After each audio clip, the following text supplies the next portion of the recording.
जब भी आपको पता है, जब भी रावण उसके नज़दीक आते थे तो सीता माता अपने हाथ में एक घास का तिनका जो होता है वो उठा लेती थी। तो इसके पीछे की कहानी कुछ ऐसी है कि जैसे कि आप जानते हैं कि जब नई नवेली दुल्हन आती है तो घर में रसोई में वो कुछ मीठा बनाती है जिससे परिवार में मिठास बनी रहे। तो इसी परंपरा को उस समय कुछ चलाने में ऐसा होता था, ऐसा हुआ कि अ, जो सीता माता है वो खीर बना रही थी और बहुत तेज़ हवा का झोंका आया और एक घास का तिनका उस खीर में चला गया।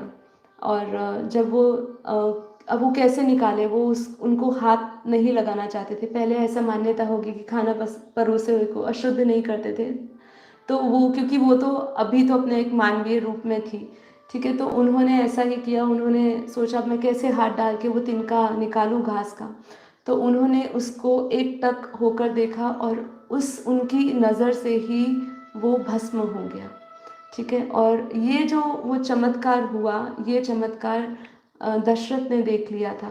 तो जब बाद में दशरथ जी जानकी सीता माता जानकी के पास गए और बोला कि आज मैंने आपका चमत्कार देख लिया, आप स्वयं ही आदि शक्ति है, आदि शक्ति का स्वरूप है, आप ही सब कुछ है। तो ऐसे जब बोला उन्होंने उन्होंने कहा कि मैं आपसे एक निवेदन करता हूँ कि जैसे आज आपने अपनी योग शक्ति से, तप के बल से वो तिनके को जला दिए, कभी भी कोई आपका सामने कोई दुश्मन आए आपका, तो आप उस नज़र से उसको नहीं देखना, ठीक है। तो इसीलिए उन्होंने उनको वचन दिया सीता माता ने कि ठीक है।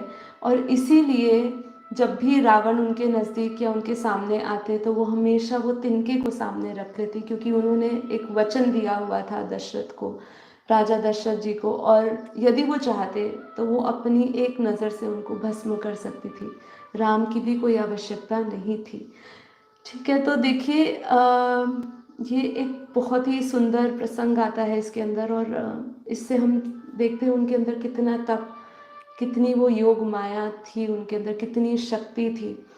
देखिए जितने भी अवतार हुए हैं ना, वो किसी न किसी कारण से हुए हैं। कोई ना कोई चीज़ अगर उसमें लिखी है, राम का आना, सीता का वनवास जाना, राम का वनवास जाना, फिर उसके बाद भी जब वो 14 साल का वनवास पूरा करके आते हैं तो सीता को त्याग देना, ठीक है। राम जो पहले से ही जानते हैं, सब कुछ जानते हैं, फिर भी वो सीता को त्याग देते हैं जब उनकी पवित्रता पे प्रश्न उठाते हैं। ऐसा तो नहीं था ना कि राम को उनकी पवित्रता पे कोई संशय था, ऐसा हो ही नहीं सकता ना। तो भी ये लीलाएं क्यों हुई है, क्योंकि इससे जुड़ी हुई संबंधित पुराने पूर्व जन्मों की भी कहानी है। अलग अलग लीलाओं के का कारण अलग अलग, कोई कोई श्राप बना है, कोई वरदान बना है, कोई ना कोई कारण